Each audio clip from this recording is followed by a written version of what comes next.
Journal entry. Summer, I think. Year?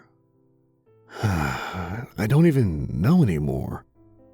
So, I'm not sure if anyone will ever read this. As far as I know, I may be the last human alive.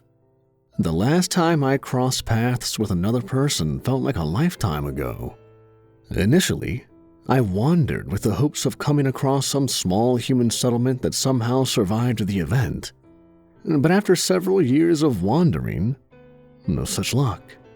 However, today, I may have come across the next best thing. Let me start at the beginning.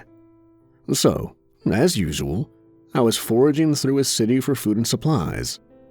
The one nice thing about so few people surviving the event is that there are plenty of canned goods for anyone who needs them. That is to say, there's plenty for me.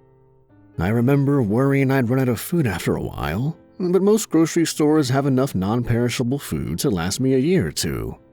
Admittedly, canned meat has nothing on a fresh steak grilled to perfection. But seeing as the closest I ever got to hunting before the collapse of humanity was a little bit of time in the Boy Scouts reading about rabbit snares in a handbook that I barely leafed through, well, let's just say thank God for canned food. Besides, I'm pretty sure the mole people have eaten most of the rabbits by now anyway. Alright, that doesn't really matter. What matters is that when I was setting up my shelter for the night in some abandoned motel room, I noticed one of the larger buildings in the area still lit up the night sky like whole cities used to be before the event. I don't know if the person reading this will have any memory of life before what happened, but let me tell you, the only thing that can light up the night sky like that is good old-fashioned electricity, and I figured that meant there must be people there. I was so excited I decided to say screw sleep. Instead, I packed everything in my trusty old backpack and set off to find this bastion of humanity. It took a surprisingly long time to find my way through the streets of this messed up city, but the good thing about a journal like this is I can skip the boring stuff. So let's just skip over describing the long empty streets, the countless empty buildings, the blasé mutant spider-snake hybrid gangs that have taken over the alleyways, and the nondescript intelligent fungus that always shouts catcalls after me. Anyone who survived this long would find all that as tedious as I do anyway. So let's just skip to finally walking up to the building. I was so excited to finally meet another person I barely even noticed the crawling horror that was chasing after me with his haunting echoey voice that resembled my long-lost sister's. I walked right up to one of the turnstile doors and gave it a shove. Unfortunately, nothing happened. I tried again and again, but nothing. I debated breaking through a window with my trusty whack-a-matic baseball bat when I noticed a locking device by my feet. Feeling foolish, I lifted the pin and pushed my way inside. Let me tell you, seeing glorious artificial light for the first time in years was a wonder to behold. But feeling air conditioning too? I was so overcome with joy, I'm not ashamed to say I broke down and cried a little. That's probably how the security droid snuck up on me so easily and startled me with his voice. "Excuse me, sir, this is private property. Please identify yourself." It had been so long since I'd heard anyone other than mushrooms and mutants speak that it didn't barely register. I simply assumed it was one of the many background voices I had running through my head at all times, but it repeated itself. "Excuse me, sir, this is private property. Please identify yourself." I don't know why I bothered to answer. It was probably a long-forgotten droid from before the event, and since all it could do was call for a non-existent security officer for backup, it's not like it was a threat. Maybe I was just looking for a conversation with something other than a mushroom telling me how good I looked while walking away. So I finally answered. "My name is Stan Johnson." After a bit of back and forth, during which the bot also confirmed my date of birth and social security number for some reason, it said something that really caught my attention. "Welcome, Mr. Johnson. You're expected. Please take the elevator on your left to the 47th floor." I blinked a few times. I was expected? Did someone see me making my way through the streets and program the bot to greet me? What was going on? Well, I was too intrigued to back out now. I had to find out just exactly what was happening, even if this was just another plot by the mole people to get me to listen to another one of their jamborees. I stepped into the elevator and pushed the button marked 47. I enjoyed the cheesy elevator music as if I was listening to Beethoven's Ninth Symphony for the first time. In fact, I enjoyed the music so much that I rode the elevator down and back up twice more before finally stepping off onto the 47th floor, wondering who or what had sent for me. It turns out, the who was a personal assistant droid. "Ah, Mr. Johnson, you're running quite late today. I'm showing you 9,135,925 minutes late. You've missed all your appointed meetings and must address the board immediately." I simply held up my hands. "I'm sorry, what?" The droid started to repeat itself. "I'm showing you 9,100," I cut it off. No, I heard you all right. I just mean, I don't work here. I've never even been here before. How can I be late for anything?" The droid, I'll call him Alfred for now, shook his head as he replied, "Sir, it is company policy that the CEO, or in his absence, the majority shareholder, hold a yearly fiscal review meeting from the boardroom ahead of us. You must hold the meeting now." I shook my head. "Okay, see, that's where you've made a mistake. I'm not the CEO or majority shareholder. You must have me mistaken with some other Stan Johnson." Alfred shook his head. "I assure you, sir, we're not mistaken. You are employed by McDowell's, and as part of your 401k plan, exactly .07 shares of this company were purchased on your behalf.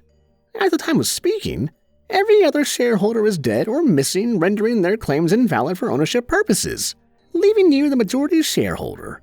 Now, per our company directive, you must hold a fiscal review meeting for the shareholders." I stared dumbly in confusion. I mean, yeah, before the event I had worked at the fast food place Alfred mentioned, but as for the rest, it took me a moment to process everything. "Wait, shareholders? I thought you said I was the only shareholder." Alfred nodded. "Yes, sir, you are, but that does not exempt you from attending the meeting." I tilted my head a little in thought. "So, since I apparently own the company, can't I just say no to the meeting?" Alfred shook his head. "No, sir. The only one who can change the policy is the CEO, who would then put it to a vote for the shareholders to affirm or deny." "Well then, as the majority shareholder, can I just name myself CEO?" The droid nodded.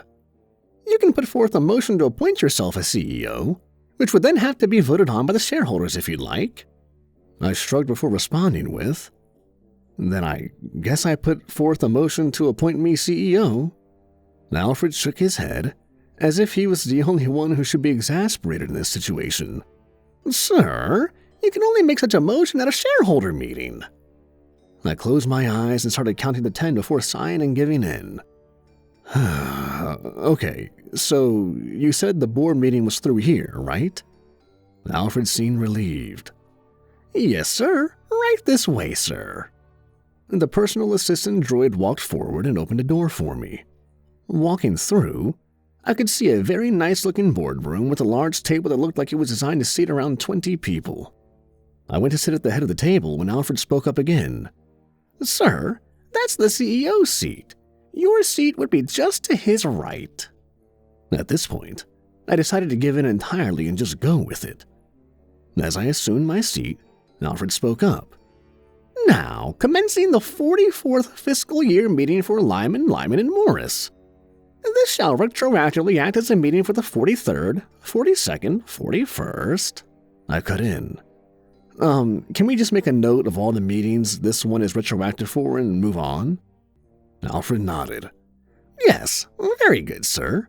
Now, shall we move on to the roll call? Stan Johnson." I raised my hand, feeling a little like I was back in grade school. Here? Alfred sighed. Ah, sir, the correct response is present. Now, once again, Stan Johnson. I tried not to laugh and answered, present. Alfred nodded and made a note on his board. Very well. All board members present and accounted for. You may now address the shareholders. Looking around the empty table, I chuckled to myself, then spoke up, both to humor poor Alfred and because I thought it was funny. Well, the good news, gentlemen, is our finances have been holding steady for some time now. I looked up at Alfred, who looked back at me passively. After a moment, I asked, Can I now put forth a motion to make myself CEO? The droid shook his head. Not yet, sir. You must first conclude the finance portion of the meeting. Looking back at the empty table, I shrugged. This concludes the finance portion of the meeting. Alfred nodded. The financial report's now concluded. Would anyone like to bring forth additional motions before the shareholders? I raised my hand again. I'd like to put forth a motion to elect myself CEO. Alfred nodded. Very good. Normally, the motion would require someone to second it before moving on to a vote, but seeing as you are the only shareholder present, we shall forego that formality and move on to voting. All in favor, say aye. I raised my hand. Aye. Alfred nodded. Very well. The motion passes unanimously. Stan Johnson is now CEO of Lyman, Lyman & Morris. Are there any other motions? I raised my hand. I would like to put forth a motion that all further meetings can be held wherever I am, so I don't have to come to the boardroom every time you tell me there's some other meeting I'm late for. Alfred nodded. Very well. All in favor, say aye. I raised my hand again, a little more eager this time. Aye. Alfred nodded. Very well. All further meetings can be held wherever you are, so you don't have to come to the boardroom every time I tell you there's some other meeting that you're late for. Any other motions at this time? I shook my head. No, I call this meeting to a close. Alfred nodded. Very well, sir. Our annual finance meeting is concluded. With a sigh of satisfaction, I stood up and stretched before moving to walk out of the room. Good. Now, do we have running water in here? And if so, is there some kind of executive shower I can use or something? My new personal assistant robot nodded. Yes, of course, sir. Right this way, sir. And while you're showering, we can hold the annual general meeting. I blinked a few times, trying to understand. But we just held a meeting. Do we really need to hold another? Alfred simply nodded. Yes, sir. As CEO, you are responsible for holding a mandatory annual assembly of a company's executives, directors, and interested shareholders. And per your new policy, all further meetings can be held wherever you are, so you don't have to come to the boardroom every time I tell you there's some other meeting you're late for. Hearing my words weaponized against me like that threw me off my already shaky game. As CEO, can't I just abolish all such meetings? Alfred helpfully nodded. Yes, sir, in a way. You can put forth a motion to do so at our next meeting. Then, the shareholders will vote on it. With a sigh, I gave in again. All right, fine. Just get me some soap and water, and we'll hold a meeting while I shower. If I didn't know better, I would swear that Alfred sounded just a little smug at getting back at me for disturbing his neatly functioning little world with my annoying human requests. Very well, sir. Anyway, that's how I went from lone survivor, fending off the unwanted advances of boring old mole people, fungus, and spider snakes to being the CEO and owner of the largest known company still in operation. Tomorrow, I'll try and figure out what it is they, or I guess we, do here, and if I can use it to my benefit beyond simply having lights and air conditioning. So, bye for now.